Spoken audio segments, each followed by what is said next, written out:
জীবন্তী জনাই মাতৃক কুলাংকাৰ পুত্ৰই নিৰ্দয়ভাৱে হত্যা কৰাৰ ঘটনা মাৰ নৌজাওঁতে পুনৰ পুত্ৰ পৰিবাৰৰ হাতত লাঞ্ছিত হ'বলগা হ'ল এজন ৬০ৰ ঊৰ্ধৰ এজন বৃদ্ধ।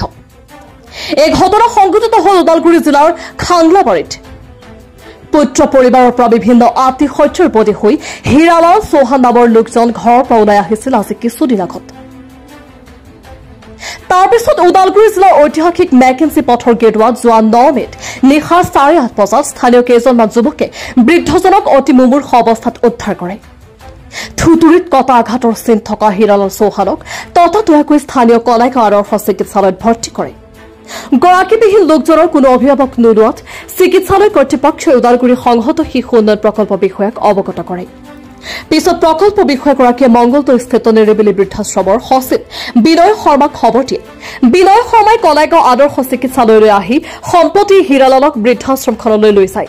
তাৰ প্ৰাক মুহূৰ্তত কিছুদিন মংগলদৈ অসামৰিক চিকিৎসালয়ত বৃদ্ধ হীৰালালক উন্নত চিকিৎসা কৰোৱা হ'ব বুলি সচিব বিনয় শৰ্মাই সংবাদ মাধ্যমক জানিবলৈ দিয়ে।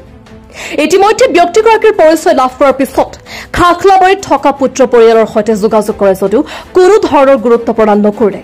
তাৰ বিপৰীতে পিতৃৰ পৰিচয় দিবলৈ দুই পুত্ৰই অপাৰগতাহে প্ৰকাশ কৰে। জানিব পৰা মতে পৰিয়ালৰ আতিশয্যৰ বলি হৈ ঘৰৰ পৰা ওলাই অহা হীৰালাল চৌহানে ঘৰলৈ আৰু ঘূৰি নাযাওঁ, চিকিৎসালয়তে বাকী থকা জীৱনটো কটাম বুলি চিকিৎসালয়ত কৰ্মৰত নাৰ্ছক অৱগত কৰে। সঁচাকৈ যেন আমাৰ সমাজৰ পৰা মানৱতা ক্ৰমাৎ হেৰাই যাব ধৰিছে। মানুহৰ মনবোৰ স্বাৰ্থ আৰু অন্ধতাই আৱৰি পেলাইছে। যি স্বাৰ্থ আৰু অন্ধতাই বঙহক চিনি নোপোৱাৰ উপক্ৰম হৈছে। ৰাজপথলৈ নিজ পিতৃ মাতৃক গতিয়াই দিবলৈ কুণ্ঠাবোধ নকৰা হৈছে।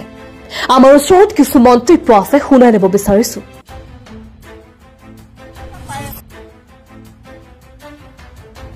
তেওঁৰ নামটোতো তেতিয়া তেওঁলোকে ক'ব পৰা নাছিল, তেওঁ আনকনচিয়াছে আছিল আৰু তেওঁৰ মুখত ইঞ্জুৰি লৈ আহিছিল। যিকেইজন মানুহে আনিছিল তেওঁলোকে গেৰুৱা বুলি কৈছে আৰু গেৰুৱা বুলি কওঁতে আমি তেওঁক চালোঁ যে আনকনচিয়াছ উইথ ফেচ ইঞ্জুৰি। তেওঁক ট্ৰিটমেণ্টত আমি লাগি থাকোঁতে তেওঁলোক হয়তো কিবা কামত গুচি গ'ল আৰু আমি তেওঁলোকক বিচাৰি নাপালোঁ। পাছত তেওঁক গুচি যোৱাৰ পাছত আমি তেওঁক নমস্কাৰ, মোৰ নাম বিনয় শৰ্মা, মংগলদৈ চপাইত অৱস্থিত নিৰিবিলি বৃদ্ধা আৱাসৰ সচিব।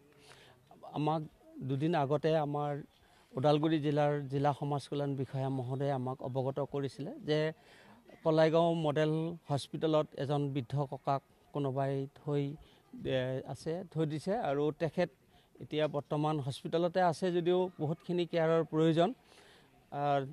তেওঁ কোৱা মতে সেইমতে আহি আজি তেখেতক আমাৰ আৱাসলৈ নিম বুলি ভাবি আহিছোঁ। কিমান দিন ধৰি ইয়াতে আমি গম পোৱা মতে 4 দিন আছে। ওদালগুৰিৰ পৰা চিন্ময় ডেকাৰ প্ৰতিবেদন, নিয়মীয়া খবৰ।